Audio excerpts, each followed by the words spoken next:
Hey, what's going on, action figure addicts? This is C-Spray, and I'm here yet again to give you your action figure fix. We're going to do some more Ninja Turtle reviews. This one's on Teenage Mutant Ninja Turtles Classics, Leonardo. Very nice figure.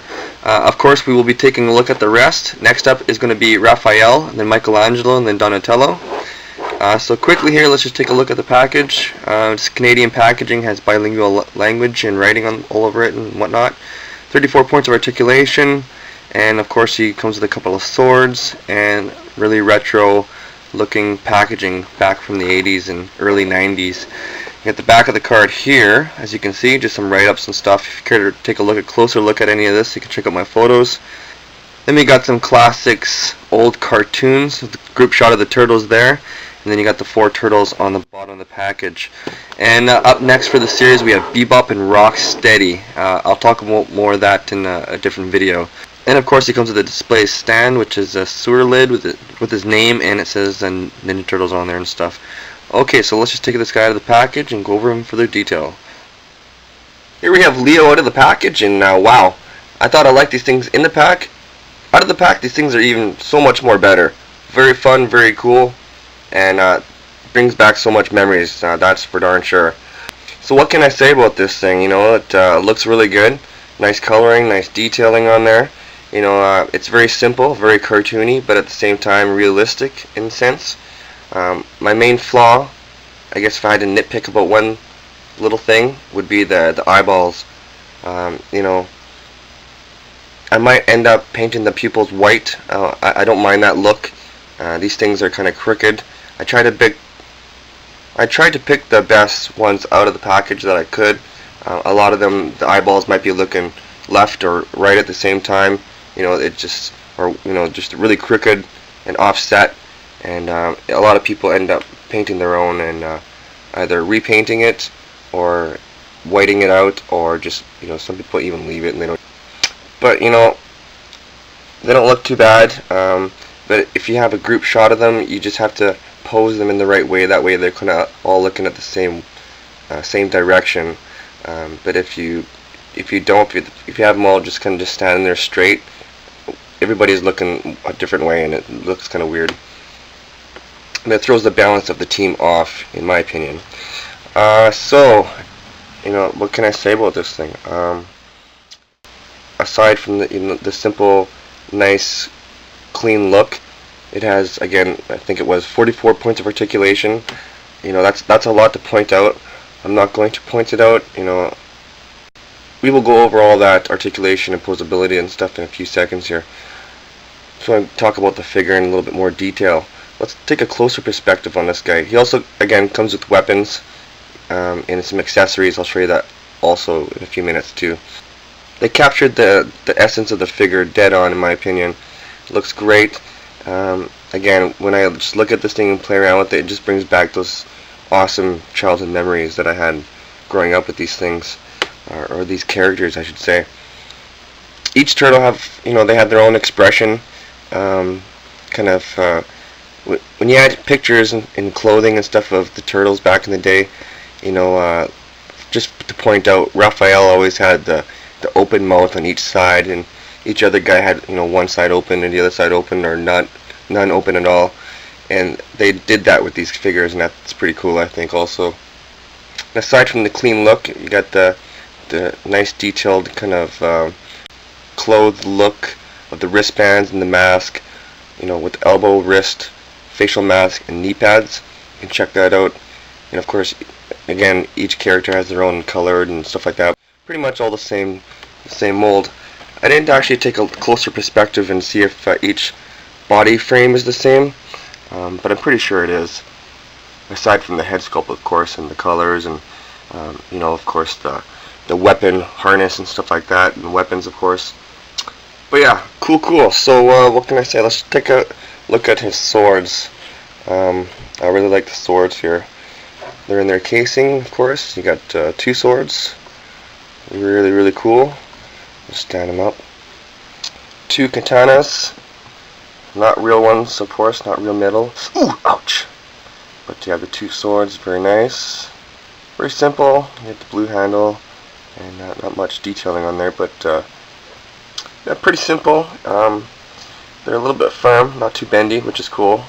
Hasbro has a lot of weapons, for example, that they're very flimsy and rubbery, but this Bandai figure sporting a nice weapon, and it's not going to be like a sword that's going to be like this in a day or two like that with room temperatures and stuff, but very firm, very detailed, and very cool. So you got those swords, the katanas, and just to mention, my favorite one has to be Michelangelo's with the chucks with the metal chain on it. That is so cool. But we will talk about more of that in the review of Michelangelo. Stay tuned for that. Let's take a closer look on his shell piece here. Nice clean shell.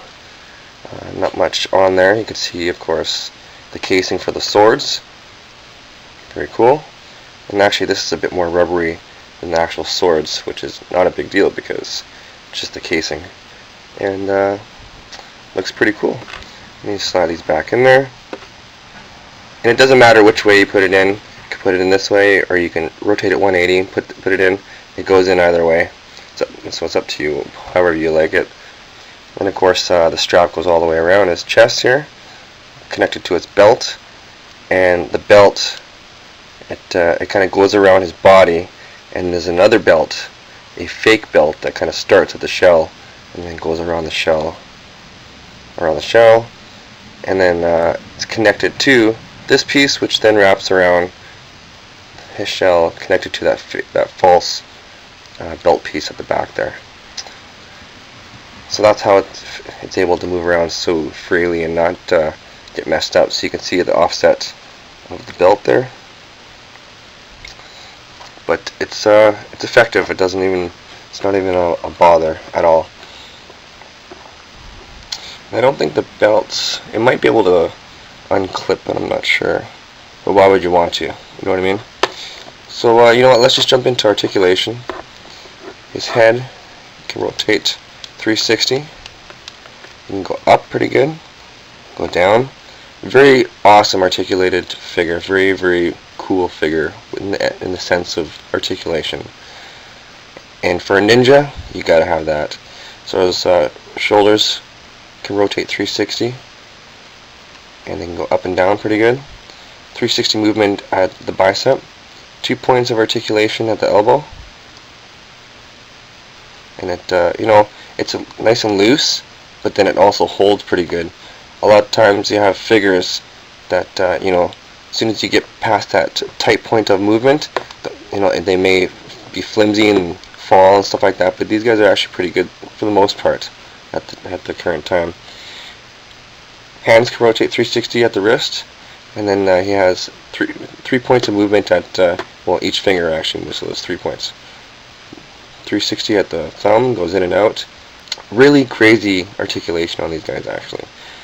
So look at this, crazy.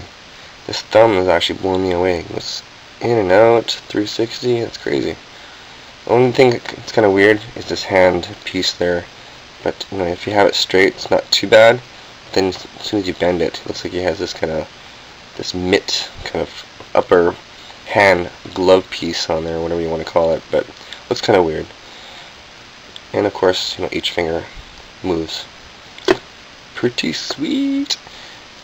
Same movements on the right hand. And then he has mid-diaphragm movement, goes all the way around. It can go 360, but of course hindered by the strap.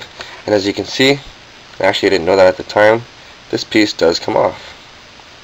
So you can take it off if you want, and put it up on a weapon rack if you wish, or you can pop it back in his back, and then it stays. So that's pretty cool. I didn't know that until now. No waist movement or nothing like that.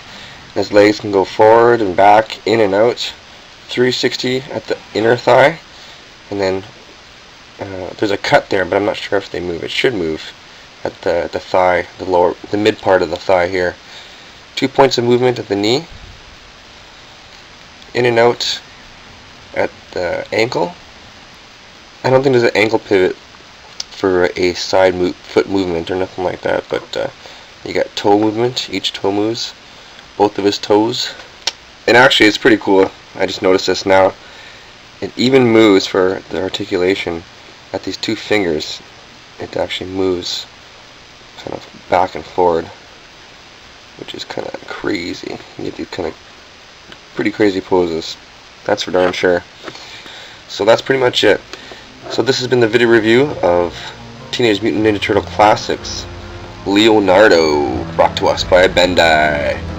Thanks for watching, and let me know what you think. And if you haven't already, subscribe. Alright guys, take care and thanks for watching.